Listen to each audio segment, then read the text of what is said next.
you imagine how insanely deep the ocean actually is? Well, to better understand it, we must know that the ocean is divided into 5 zones.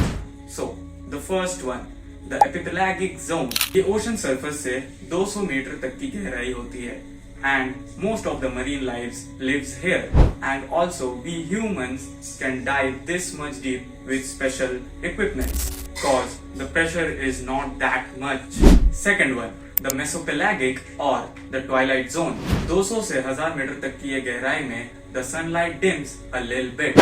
Pressure increases from 20 to 100 times as compared to the surface zone. Shark, squids and swordfish जैसे creatures इतने deep में survive करते हैं.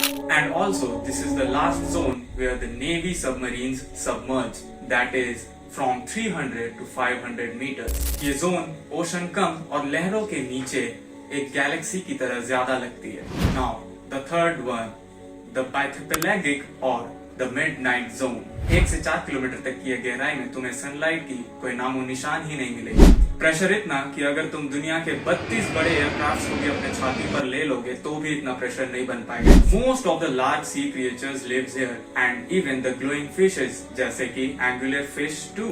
Fourth one, the abyssopelagic और the एबिस zone. 4 से 6 kilometre तक की गहराई जहां आज भी टाइटैनिक का मलबा 1912 से पड़ा हुआ है. This point feels more like an alien planet. Only research analysis ocean crafts can submerge here. Temperature drops to 2 degrees Celsius and the ocean gate की submarine Titan भी इसी point पे implode हुई थी. Now the last one, the Hadal or the trench zone, जहाँ पे पृथ्वी की सबसे लास्ट पॉइंट यानी कि मरियाना ट्रेंच भी इसी पॉइंट पर लाई करती है, where it's rarely possible for humans to reach there, cause अगर एक बार नीचे चल गए तो ऊपर जाना फिक्स है.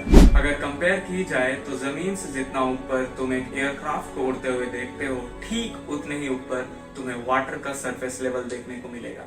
Quite fascinating.